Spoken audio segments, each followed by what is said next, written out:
because I couldn't refrain from speaking about something that really would have contributed a lot to the subject.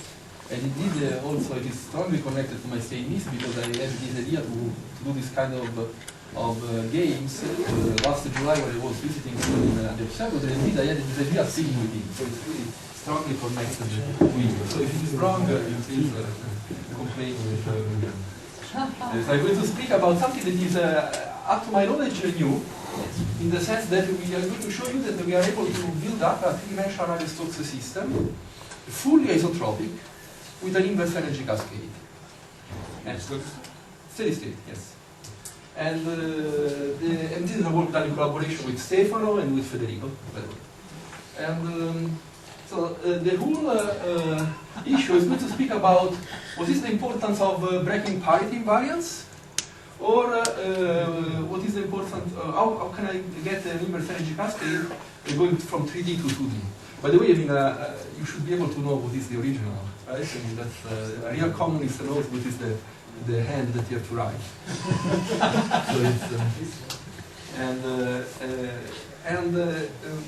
as you know, and indeed, at the end, I suppose say, the starting of the story was goes back to almost 40 years ago, and Ule was involved in this, and of course it is about elicity cascading fully developed dystrophic turbulence. By the way, this is a paper that was probably the shortest one that I ever seen, and you see they write, based on total elicity conservation in invisibly compressible flows, the existence of simultaneous energy and elicity cascades is envisaged. This was really a visionary paper because I mean, it didn't have any numerics, no phenomenology, just I mean, they show some ideas. And among the ideas that they propose, they realize immediately that if you have also an elicity input in the system, in 3D, then you may imagine at least two different scenarios. One scenario is the one where you transfer both energy and elicity to small scales. So you have an energy flux and elicity flux, and then out of dimensional analysis you get this prediction. Otherwise, they say there is also another option, close to what people already knew at that time about two-dimensional turbulence, that is to transfer only elicity to small scales. And then again, if you only use the elicity flux, you get this dimensional prediction. But of course, they immediately realize that there is a problem, because they say, however, a problem arises with a pure elicity cascade, that is in this scenario. It appears difficult to inject elicity into the fluid without at the same time injecting some energy, of course. So possibly this difficulty can be overcome as for two-dimensional turbulence by assuming that energy and elicity are fed into the fluid at a certain wave number, Ki. Elicity then cascades toward large wave numbers, so we have a forward energy cascade, while energy cascades toward small wave numbers, inverse cascade. They, of course, immediately realize that if this is the scenario that nature realizes, whenever you put elicity in your system, then energy should go indeed upscale. And since this work, that goes back to 40 years ago, many people have worked on the subject. And people did numerical simulations, experiments, and they tried to summarize you now in a few slides what it is that we knew and we know about the problem. So I mean, we know very well, I mean, we already discussed it many times. In 2D, we have two invariants, positively defined. Entropy then goes, I mean, as also Uriel reminded us this morning, entropy goes to small scales, energy goes up. And then there is now a question, I mean, as summarized by the paper by Uriel that I showed you before, what happens in 3D when the second invariant is not positively defined, and then we know that there are certainly cases where elicity does not play any role, that energy goes to small scales, and then the question is what happens when elicity or other players come into the game. And one pretty conclusive work was done numerically a few years ago by Xi and collaborators, where they did a big numerical simulation, 3D, with a large-scale forcing with elicity also. And they clearly give evidences that in this case, you transfer both energy and elicity toward the small scale. So if you are isotropic, but just back parity invariance at large scales, because you put some forcing with some helical contents, certainly what you see is that the scenario, this scenario is realized. Both energy. Average helicity or average squared helicity? Sorry? On average helicity they also included only average squared? I think average helicity they both included. And indeed they say that there is a sort, you see, of parity invariant restoration. That is, you go to smaller and smaller scales, and you still are able to transfer both energy and heat. So certainly, if you are fully isotropic, you just break parity invariance at large scales, energy and helicity are transferred to small scales. And so nothing happens, you are not able to really make any big change in the energy transfer. The way you can prove is that if you make a small helicity flux, you can find a small correction to Kolmogorov spectrum going towards large scale. Perturbative. Subleading correction. Subleading okay. correction. So then, more recently, a few very clever and simple numerical simulations have been done on a slightly different situation. It is people started from a three-dimensional system, fully isotropic, and started to squeeze geometrically one dimension. So going smoothly from 3 dimensions to 2 dimensions. Of course, this breaks isotropy completely, right? But does not break a parity invariance. I mean, they were forcing in a fully parity invariant way. So in this scenario, helicity certainly does not play any role, because it's fully zero point-wise in some sense, not even in average, and in the limit of 2-dimensional case. And then in this numerical simulation done by Dario and collaborators, they clearly show that at some point, when you squeeze enough, you have some energy that goes up. You go toward a sort of bidimensionalization. You expect this, of course, in principle, but then they also show some very interesting results about the fact that there may be a real transition which depends on the ratio between the forcing wave number and the squeezed dimension. So this is certainly a case where indeed you reverse the energy. You are not fully 2D. You're still 3D. You reverse the energy, but I mean breaking any isotropy, but without putting any helicity in the system. And also, even more recently, Grisha and some and experimental collaborators show that this is also realizable in nature. I mean, they did these experiments in a thick layer, and they show indeed that also in this case you have some energy that goes up at some point if the layer is not too thick. And the energy that goes up produces a big vortex at large scale, and this vortex, in some sense, reinforces a sort of bidimensionalization in the system, and so continue to suck energy towards large scales. So, I mean, this is what Dario showed numerically. It is even realizable in nature, in some sense. And again, here is a sort of where you revert the energy thanks to a geometrical confinement. So without helicity input, but just by, in some sense, constraining the system in at least in one dimension. Then there is also Nick told us a few days ago, there is another way to revert energy. And the other way to revert energy is to put the system under strong rotation. It's just a recent work by Nick and Pablo Minini, and where they showed that indeed, Nick already showed up 2 days ago, that if you put a lot of rotation, of course you break then isotropy and also parity invariance, you put a lot of helicity on the scale where you are where your rotation is peaked, and indeed what you observe is a forward helicity cascade and an inverse energy cascade. You see the energy flux is clearly negative.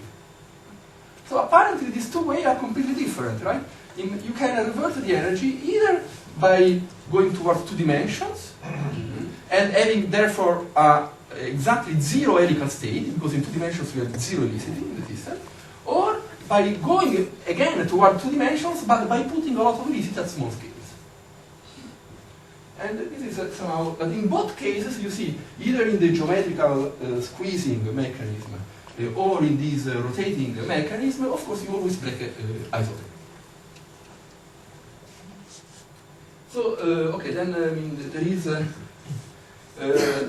we also know, thanks to some work by Uriel, that there is this Haga effect, that again, it is known that you can transfer fluctuations to large scale if you force, at small scales, in a way that you break isotropy and parity invariance. So, I mean, there are a lot of ingredients that we know that, somehow this backward energy transfer must be connected to the breaking of either isotropy or parity invariance or both.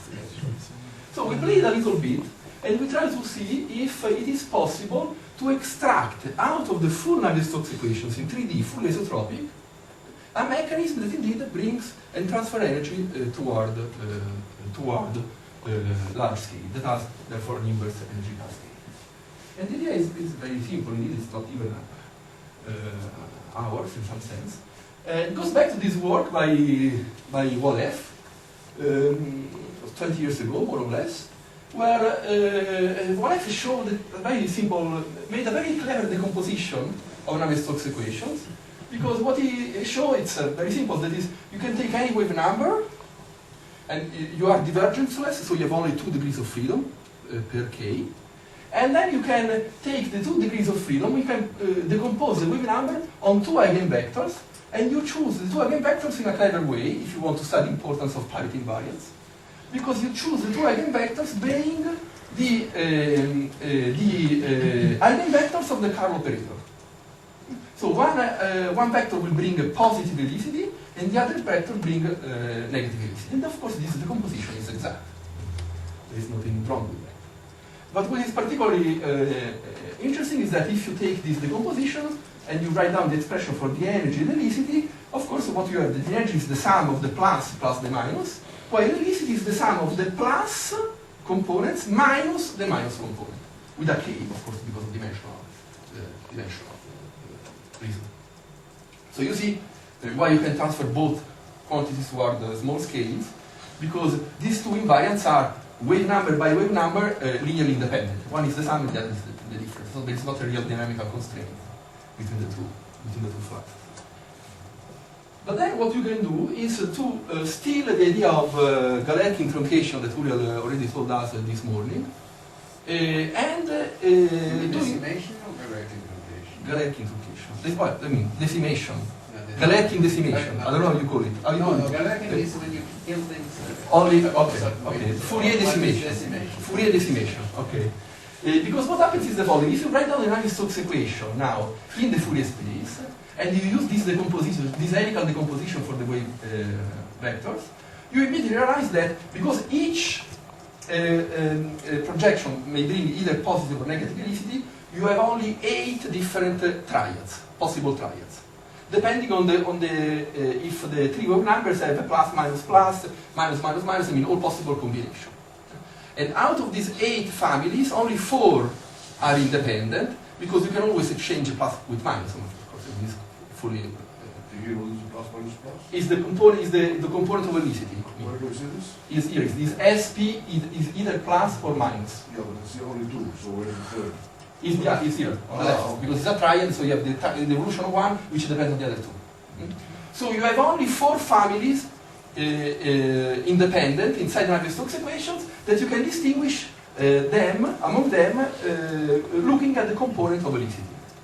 And then already Wolef did a very simple remark, that if out of these 4 families, that are all there in the Navier-Stokes nonlinear term, you extract only one particular family, so you decimate all possible triad interactions, except those interactions where helicity has, for instance, the same sign, here plus, plus, plus, or minus, minus, minus would be, of course, the equivalent.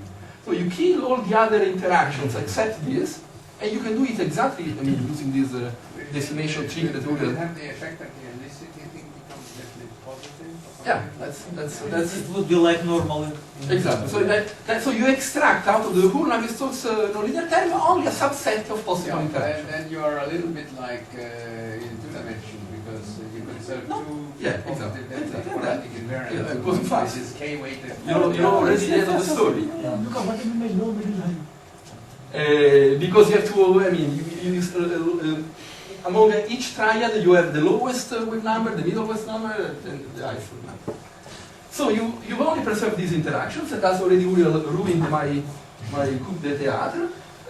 What happens, of course, is that now you can evolve these Navier-Stokes equations projected on this maximal helicity state, if you want, which is, I repeat, a subset of the whole interaction that we have in the Navier-Stokes system. And what happens? So this is what we call a sort of, we project Navier-Stokes on a sort of a local Beltramization state, because each Fourier mode is a Beltrami mode. And of course what happens is that then energy is only made out of the plus, because they are only the plus. Helicity is only made out of the plus. The two becomes linearly independent, and moreover the second is positive defined. And so these are, you have isolated in the nonlinear term interactions that can transfer energy only backward. You do a numerical simulation, you start from a state that is, from an initial state that is a stationary state for the whole Navier-Stokes. You force at small scale, so the initial state of the whole Navier-Stokes is a stupid guy that just tries to transfer energy to small scales, but it doesn't succeed because there is viscosity. Then you project on this nonlinear term that has only positive helicity triads, and you start to see a very clear and neat transfer of energy backward with the k to minus 5/3 energy spectrum. Just let me stress again that this is... but wait. You may be winning $1 million also. Yeah, well, that's good. Because if the helicity where it becomes definitely positive, that's a very strong constraint, and you get a lot more regularity than you would. At small scales, yeah. So, Sean ready? Are you sleeping? Okay, you can try to do the solar space analysis and see if he has been winning $1 million. And if you only one subset, we can share. Yeah, one subset, 1/4. So you get the You make one 1/4 of the right? And let's also have a look, visual look at what happens. Here I show you a simulation that you will, two snapshots for a real simulation, standard Navier-Stokes with large-scale forcing, all triads. So you have forward energy cascade, and of course you see that there is vorticity with filaments, there's small scale structures, and the helicity is almost flat. Because small scales you do not. Is this the decimated thing? No, this is the form. I say it. This is the real Navier-Stokes with all interactions. So we have forward energy cascade, and you produce vorticity at small scales. Yeah. On the other hand, if you look at what happens in this decimated system, vorticity is just a random. I'm completely confused. The upper is the decimated, and the lower is the one. Yeah, exactly. You see that vorticity is just a random field without any structure because we don't have vortex traction anymore. You do not transfer energy to small scales. While helicity starts to have spots, which are the typical signature of something that you are transferring to small scales in a non-trivial way. Does your destination depends on time? No, it's fixed once forever. From the beginning? Yeah, sure. And just to show you that we get a fully isotropic inverse energy cascade, I show you the three components of velocity, and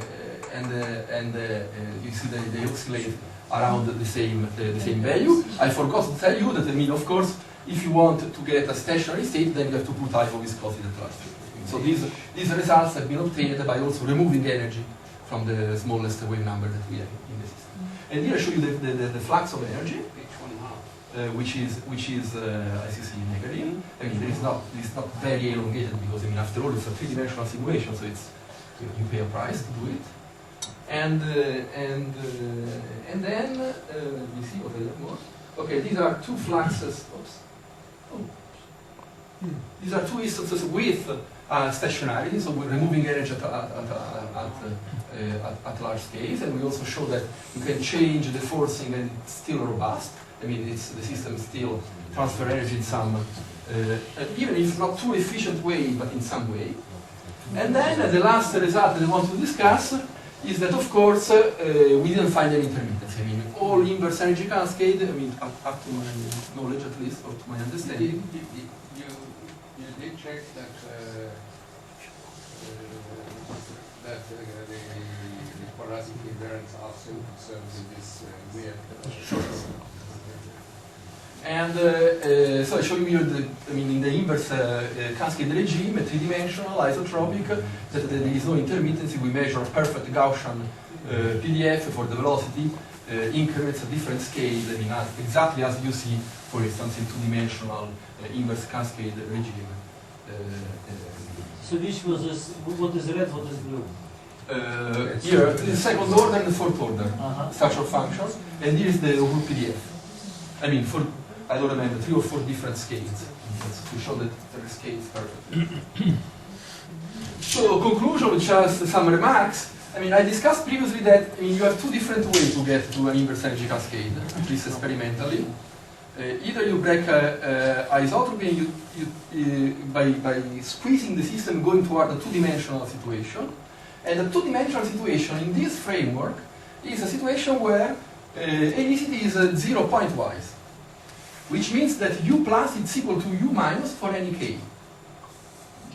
That is another way, another possibility would be to make this 3-dimensional numerical simulation of Navier-Stokes, imposing step by step u plus equal to u minus. So imposing the step by step to have exactly 0 helicity, not in average, but I mean, at any point. And this would be a way to make a numerical screw in Navier-Stokes. Yeah. That's a way to make a numerical simulation, a 3D numerical simulation with which has exactly the same helicity content of a 2-dimensional system. And this is again a way, you see, in 2 dimensions, putting u plus equal u minus is a way again to put a constraint between 2 originally independent conservative hypotheses. On the other hand, what I show you now today is that you can again put a constraint just by removing u minus. And again, because there is a constraint between the 2 quantities, you reverse energy and you transfer energy to our states. So there are a few questions that we are now still trying to understand. I mean, one can, once you play this game to extract only one part of the dynamics, you can also play the opposite game, right?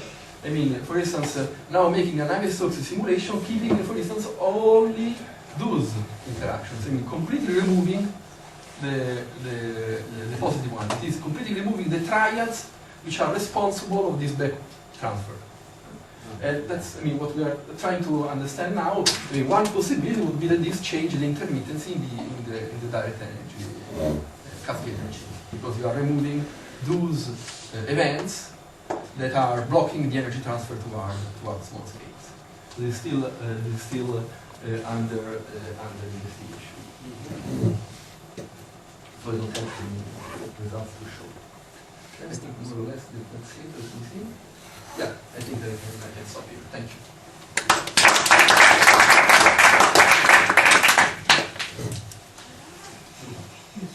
So, to conclude Julian's comments, does it also mean that you have also been able to remove dissipating anomaly? Yeah. And then just to comment, you also said that you need to remove energy from very small. I mean, let me be more precise. Certainly, there is a flux of energy going toward large scales. And I expect that if I only keep these plus interactions, the flux of energy, the small residual flux of energy that we have toward small scales, it should be Reynolds dependent. So I should be able to remove the dissipative anomaly. Yes, okay. I mean, at any finite Reynolds, I still see some energy flux to small scales. Right. But I was also thinking is if you don't use this, like I discussed in very small Fourier nodes, you will actually see a condenser. Sure.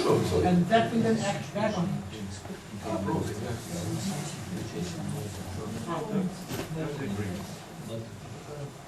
Is the initial range shortened?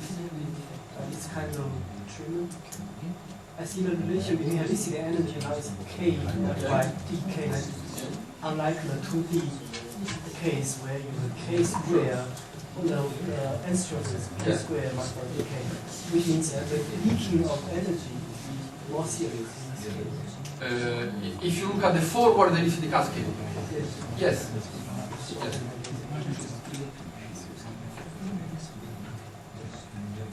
We have time for another question.